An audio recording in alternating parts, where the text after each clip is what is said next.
नमस्कार, मैं डॉक्टर जमाल ए Khan. Health wellness lifestyle के चैनल में आपका स्वागत है। आपसे हमेशा मुलाकात होती है। आज मुझे इलाज करते हुए डेंड्राइटिक सेल थेरेपी का 22 साल हो गए पूरे। मार्च में शुरू किया था 2004 की, और मार्च गुजर गई तो 22 साल पूरे हो चुके हैं इस काम को करते हुए। पता नहीं चला कहाँ से कहाँ चला गया। 9 साल हमें आपके सामने बोलते हुए हो गए।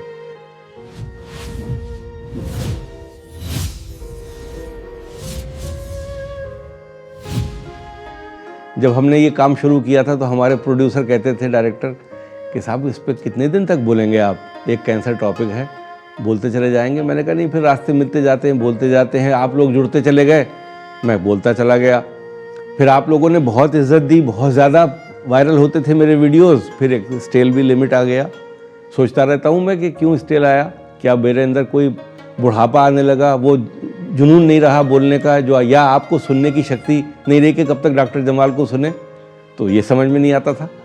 लेकिन मैंने अपना बोलना जारी रखा, क्योंकि क्या होता है कि आपकी सेहत के लिए जो चीज़ें ज़रूरी हैं वो थोड़ी बहुत भी कान में पड़ जाएं तो कोई बुरी बात नहीं है। एक तो मैंने हमेशा ज़िंदगी में ये सीखा कि जो बोलो वो दिल से बोलो।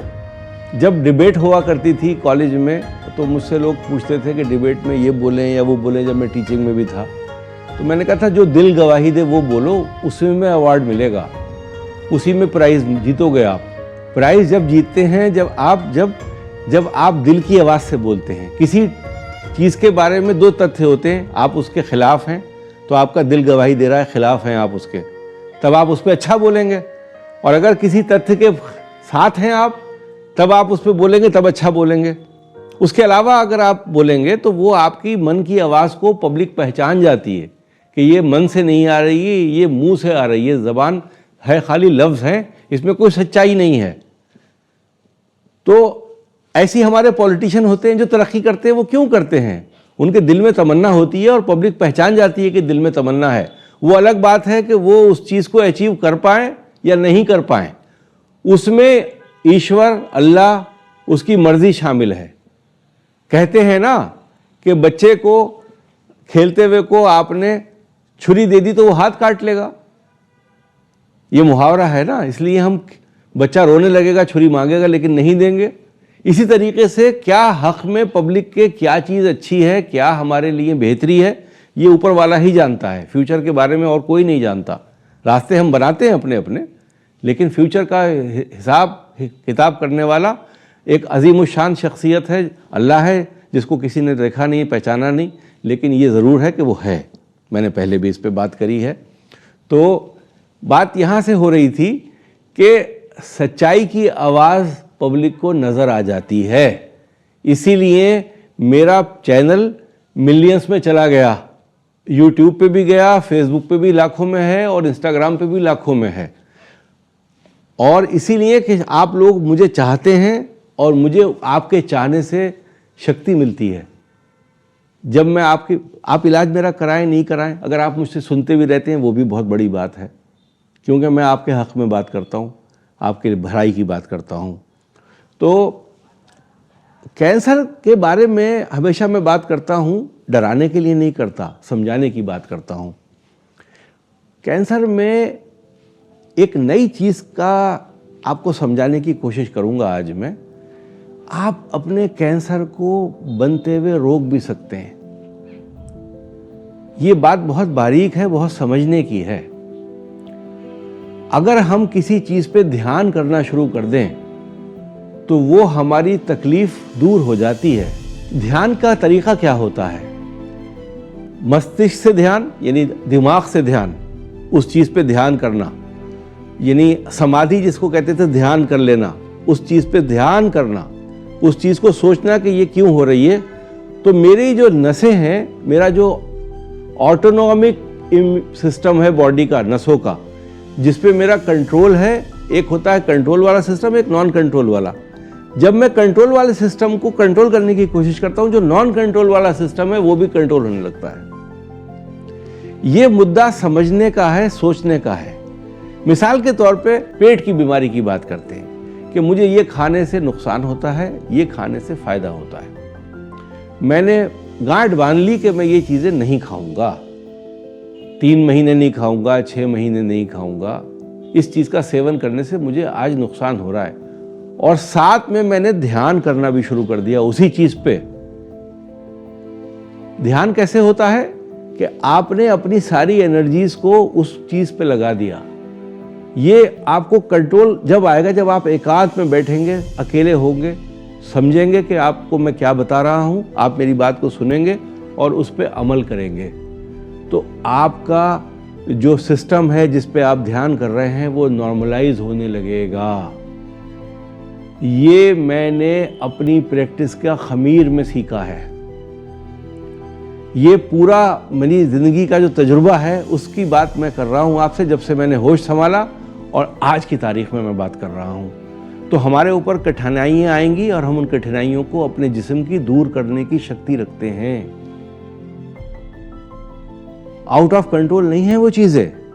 अगर हम उसको इग्नोर करेंगे, उस तकलीफ को, उस सिम्टम को, उस परेशानी को, तो वो तूल पकड़ते पकड़ते कैंसर हो सकती है।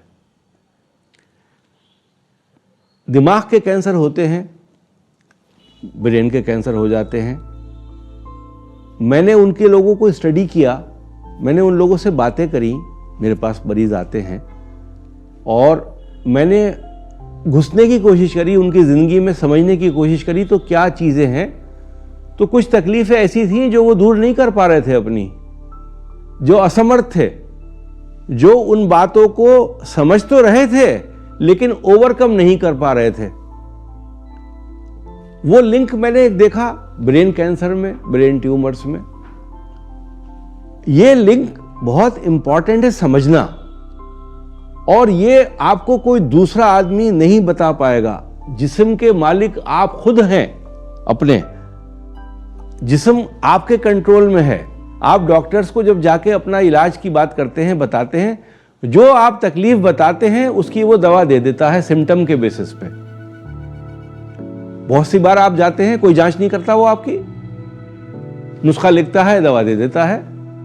आप आज डॉक्टर के पास सुबह में जाइए कि सर का दर्द है, आपने बताया उसको और रहता है, वो उसकी दवा दे देगा। शाम को दूसरे डॉक्टर के पास जाइए, कहना कि पेट में दर्द है, वो पेट की दवा दे देगा। यही तो होता है, इसके अलावा तो और कुछ नहीं होता है। तो आप जैसा बताते हैं वो वैसा इलाज करता है। तो आप उसको बताने की जगह अपने आप को भी बताइए कि मेरे अंदर ये तकलीफ है, मैं कैसे दूर करूं, क्या क्या चीज़ें हैं, मुझे थॉट प्रोसेस देना है। ये एक मेरी मशीन है, इस मशीन को मुझे ठीक कैसे करना है। आप मशीन हैं, आप मशीन के मैकेनिक भी खुद ही हैं। ये गहराई में समझने वाली बात है, और ये पीरियड आज आया है समझाने का, 9 साल बाद वीडियो बनाते बनाते। इस पे मुझे यकीन है कि तनकीद भी बहुत होगी। तनकीद का मतलब होता है क्रिटिसाइज भी लोग करेंगे कि डॉक्टर जमाल क्या बात कर रहे हैं, क्या कैंसर को रोक भी सकते हैं। ये तो एक अजीब सी बात हो जाएगी। लग रहा है जैसे मैंने अंदर अपने वैक्सीन लगा लिया। मैंने खुद वैक्सीन प्रोड्यूस कर दिया शरीर के लिए, और मैंने उसको रोक लिया, कैंसर को अपने। मेरा डायग्नोसिस हुआ ही नहीं था कैंसर का। डायग्नोसिस की बात तो दूर हो गई ना, अभी तो शुरुआती दौर था, अभी तो परेशानी ने घंटी बजाई थी। उस घंटी को मैंने पहचान लिया, और मैंने वो तथ्य किए, मैंने वो तरीके किए, वो तरीके से चीज़ें करी अपने जिस्म के लिए कि जिन्होंने मुझे रिपेरेटरी मैकेनिज्म में लेके आ गया, रिपेयर हो गया। तो डिजीज और रिपेयर आपके इख्तियार में है, आप मालिक हैं इसके। इस पे अमल करेंगे तो आप मुझे दुआ देंगे। यकीन मानिए, आप एक दिन मुझे दुआ देंगे और आप कहेंगे कि डॉक्टर जमाल जो कहते थे वो सही था, मैंने अपनी बीमारियों को खुद ठीक करना सीख लिया। मैं ये नहीं कहता कि दवा मत खाइए, डायग्नोसिस हो जाए तो दवा खाना जरूरी है। डायग्नोसिस से पहले की बातें हो रही हैं कि अभी डायग्नोसिस हुआ ही नहीं है, अभी तो खाली एक ऐसा हम मोड़ पे हैं कि हमने खाली पहचाना कि यहां परेशानी आ रही है। आपको हैरत होगी जान के, कमर में दर्द रहता है, पीछे दर्द शुरू हो गया रहना कमर में नीचे के हिस्से में। अब आपको पता होना चाहिए कि पलंग कैसा है आपका, गद्दा कैसा है आपका, सोने का पोस्चर कौन सा आपने नया अख्तियार कर लिया, वो कौन सा है आपका, आपकी कुर्सी नई है कि नहीं है, या आपने अपने हैबिट में कोई ज़्यादा वॉक करना तो नहीं शुरू कर दिया, कोई आपकी फिजिकल एक्टिविटी ऐसी तो नहीं है जो आपको नुकसान पहुंचा रही है। ये सब आपके कंट्रोल में चीज़ें हैं। आप इन पे अमल करेंगे, बगैर दवा के आपका 2-3 महीने में दर्द ख़त्म हो सकता है। डिले मत कीजिए आप। अगर बहुत ज़्यादा दर्द है तो जाहिर सी बात है MRI करा लीजिए, CT स्कैन करा लीजिए, डॉक्टर से सलाह ले लीजिए, देख लीजिए कोई पैथोलॉजी है नहीं है। बहुत सी चीज़ों में पैथोलॉजी निकलती नहीं है, बीमारी निकलती नहीं है अंदर, लेकिन दर्द होता है, नसें परेशान करती हैं। उनको ठीक करने के तरीके आपको आना चाहिए, आप उनको इख्तियार करेंगे। डाइट के प्लान कैसे होना चाहिए, डाइट में क्या होना चाहिए, मुझे अंदर बेल्चिंग तो नहीं हो रही है, मुझे ज़्यादा गैस तो नहीं बनती है खाना खाने से, मेरा खाना पाचन शक्ति सही है, हज़म हो जाता है। ये सारी चीज़ें अगर मैं करूँगा, अपने पोस्चर को ठीक करूँगा, बग़ैर किसी परेशानी के आपका कमर का दर्द भी ठीक हो जाएगा, पेट की बीमारियां भी ठीक हो जाएंगी, सर का दर्द भी ठीक हो जाएगा। मैंने तो यहाँ तक देखा है कि आपने सुना होगा जब आप आँख की जांच कराने जाते हैं तो कहते हैं कि साहब मसल्स कमज़ोर हैं, एक्सरसाइज कीजिए, और डॉक्टर बुलाते हैं, उसमें वो कैमरे में दिखाते हैं कि आप देखिए ये इधर से आपकी मसल चल रही है, तो आप कुछ मिलाएंगे आपस में तो आपको दिखेगा, पेंसिल को देखिए आप। वो सब चीज़ें हैं, वो क्या करती हैं, वो भी तो आपकी नेचुरल थेरेपी कर रहे हैं। जो आपकी आंखों की बिनाई को कम कर रही थी, उन चीज़ों को ठीक करने की कोशिश कर रहे हैं। मसल्स, 4 मसल्स होती हैं जो आंखें हमारी कंट्रोल करती हैं, उनको वीकन हो रही हैं, उससे नुकसान हो रहा है तो वो भी ठीक हो जाती है, सर का दर्द ठीक हो जाता है उससे। तो ये चीज़ें जो फिजियोथेरेपी है, हड्डी की डिपार्टमेंट में आप जाते हैं ऑर्थोपेडिक्स में, और वो आपको फिजियोथेरेपी के सुझाव देते हैं। फिजियोथेरेपी क्या है, वो तो आपकी वही एक्सरसाइजेज हैं जिससे कि आपको कंट्रोल करना है अपने आप को। तो ये सेल्फ थेरेपी, सेल्फ हीलिंग बहुत पुराना प्रोसीजर है जो हिंदुस्तान में हमारी धरती पे बहुत ज़माने से चला आ रहा है। इसका सेवन करना सीख जाइए। इस मॉडर्न ज़माने में जो 100 साल में हुआ है, इसमें वो सारी एंटीक्स जो हमारी चीज़ें थीं वो हम भूल गए हैं। जो हमारे ऋषि मुनि थे, जो समझाते थे, जो बुज़ुर्ग लोग थे यहाँ पर, जो बातें बताते थे, उनको फिर से अपनाना शुरू कीजिए। सेल्फ हीलिंग प्रोसेस में बहुत फ़ायदे हैं, पैसा भी बचता है, सेहत भी अच्छी रहती है। आपको कैसा लगा मेरा आज का ये टॉपिक, मुझे ज़रूर बताइएगा, मुझे इंतज़ार रहेगा। नमस्कार, जय हिंद।